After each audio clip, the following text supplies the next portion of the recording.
നമസ്കാരം. ഇന്ത്യയുടെ പ്രതിരോധ ശേഷി ആധുനികവൽക്കരിക്കേണ്ടത് അത്യാവശ്യമാണ്. ഇന്നത്തെ യുദ്ധം നാളത്തെ സാങ്കേതിക വിദ്യ ഉപയോഗിച്ചാണ് നടത്തേണ്ടത്, അല്ലാതെ കാലഹരണപ്പെട്ട സംവിധാനങ്ങൾ ഉപയോഗിച്ചല്ലെന്ന് chief of defence staff general Anil Chauhan ഊന്നി പറയുന്നു. ആധുനിക യുദ്ധരംഗത്ത് അത്യാധുനിക സാങ്കേതിക വിദ്യകളുടെ പ്രാധാന്യം വർദ്ധിച്ചു വരികയാണ്. ബ്രാമോസ് സൂപ്പർസോണിക് ക്രൂയിസ് മിസൈലുകൾ, Tejas light combat aircraft, INS Vikrant പോലെയുള്ള തദ്ദേശീയ വിമാനവാഹിനി കപ്പലുകൾ, S-400 triumph air defence system തുടങ്ങിയ അതിശക്തമായ ആയുധ ശേഖരം ഇന്ത്യയുടെ പ്രതിരോധ കരുത്ത് വിളിച്ചോതുന്നു. ഈ സാങ്കേതിക മുന്നേറ്റങ്ങൾ നമ്മുടെ പ്രതിരോധത്തിന് പുതിയ മാനം നൽകുന്നു. എന്നാൽ ഇറക്കുമതി ചെയ്യുന്ന സാങ്കേതിക വിദ്യകളെ അമിതമായി ആശ്രയിക്കുന്നത് നമ്മുടെ തയ്യാറെടുപ്പിനെ ദുർബലപ്പെടുത്തുകയാണ്. മെയ് മാസത്തിൽ ഇന്ത്യ നടത്തിയ ഓപ്പറേഷൻ സിന്ദൂർ ഇതിന് വ്യക്തമായ ഉദാഹരണമാണ്.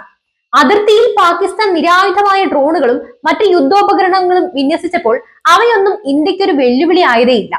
നമ്മുടെ സൈനിക അല്ലെങ്കിൽ സിവിലിയൻ അടിസ്ഥാന സൗകര്യങ്ങൾക്ക് ഈ ഉപകരണങ്ങൾ ഒന്നും തന്നെ ഒരു നാശനഷ്ടവും വരുത്തിയിട്ടില്ല. ഓപ്പറേഷൻ സിന്ദൂറിന് ശേഷമുണ്ടായ സാഹചര്യങ്ങൾ ഈ വസ്തുതയെ കൂടുതൽ ഉറപ്പിക്കുന്നു. ഡ്രോണുകൾക്ക് തന്ത്രപരമായ സന്തുലിതാവസ്ഥയെ അനുപാതമില്ലാതെ മാറ്റാൻ കഴിയുമെന്ന് സമീപകാല സംഘർഷങ്ങൾ തെളിയിച്ചിട്ടുണ്ട്. അവയുടെ ഉപയോഗം വെറുമൊരു സാധ്യതയല്ല, അത് നമ്മൾ ഇതിനകം നേരിടുന്ന ഒരു യാഥാർത്ഥ്യമാണ്. പാകിസ്ഥാന്റെ തുടർച്ചയായ ഡ്രോൺ ആക്രമണങ്ങൾ ഇത് സൂചിപ്പിക്കുന്നു. തദ്ദേശീയമായി വികസിപ്പിച്ചെടുത്ത UAV-കളുടെയും കൗണ്ടർ അൺമാൻഡ് ഏരിയൽ സിസ്റ്റംസ് കഴിവുകളുടെയും തന്ത്രപരമായ പ്രാധാന്യം ഓപ്പറേഷൻ സിന്ദൂർ അടിവരയിട്ട് കാണിക്കുന്നുണ്ട്.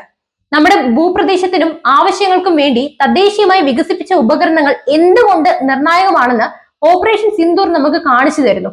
നമ്മുടെ ആക്രമണ പ്രതിരോധ ദൗത്യങ്ങൾക്ക് നിർണായകമായ ഇറക്കുമതി ചെയ്ത് സാങ്കേതിക വിദ്യകളെ എക്കാലവും നമുക്ക് ആശ്രയിക്കാനാകില്ല. സ്വാശ്രയിത്വം അത്യന്താപേക്ഷിതമാണ്. പ്രധാനമന്ത്രി മോദിയുടെ നേതൃത്വത്തിൽ പ്രതിരോധ മേഖലയിൽ നടപ്പിലാക്കി വരുന്ന സ്വദേശിവൽക്കരണവും ആത്മനിർഭർ ഭാരത് കാഴ്ചപ്പാടും ഈ ലക്ഷ്യം കൈവരിക്കുന്നതിൽ നിർണായക പങ്ക് വഹിക്കുന്നു. പ്രതിരോധ ഉൽപാദനത്തിൽ സ്വയം പര്യാപ്തത നേടുന്നതിലൂടെ ആഗോളതലത്തിൽ ഒരു പ്രതിരോധ ശക്തിയായി മാറാനാണ് നമ്മുടെ ഇന്ത്യ ലക്ഷ്യമിടുന്നത്. അസമമായ ഡ്രോൺ യുദ്ധം ലോകമെമ്പാടുമുള്ള സൈനിക തന്ത്രങ്ങളെ മാറ്റിമറിക്കുകയാണ്. അതിവേഗം വികസിച്ചുകൊണ്ടിരിക്കുന്ന യുദ്ധരംഗത്ത് UAV-കൾ ഒരു പരിവർത്തന ശക്തിയായി മാറുകയാണ്. ഇന്ത്യയെ സംബന്ധിച്ചിടത്തോളം UAV-കളിലും CUAS സാങ്കേതിക വിദ്യകളിലും സ്വയം പര്യാപ്തത ഒരു തന്ത്രപ്രധാനമായ അനിവാര്യത മാത്രമല്ല, നമ്മുടെ താല്പര്യങ്ങൾ സംരക്ഷിക്കാനും ഭാവിയിലെ അവസരങ്ങൾ പ്രയോജനപ്പെടുത്താനും നമ്മെ ശാക്തീകരിക്കുന്നത് കൂടിയാണ്. വിദേശ ഉപകരണ നിർമ്മാതാക്കളോടുള്ള ആശ്രിതത്വം കുറയ്ക്കുന്നതിനും ഇന്ത്യയുടെ ദീർഘകാല സൈനിക സ്വയംഭരണം ഉറപ്പാക്കുന്നതിനും പ്രതിരോധ സേനകൾ, നയരൂപീകരണക്കാർ, ശാസ്ത്രജ്ഞർ, സ്വകാര്യ മേഖല എന്നിവർ തമ്മിലുള്ള സഹകരണം വളർത്തിയെടുക്കേണ്ടത് അത്യാവശ്യം തന്നെയാണ്. എന്തായാലും ഇന്ത്യയുടെ അഭിമാനകരമായ ഈ വളർച്ചയെ കുറിച്ചുള്ള നിങ്ങളുടെ അഭിപ്രായങ്ങൾ തീർച്ചയായും കമന്റ് ചെയ്യൂ. പുതിയൊരു വാർത്തയുമായി വീണ്ടും എത്തും വരെ നന്ദി.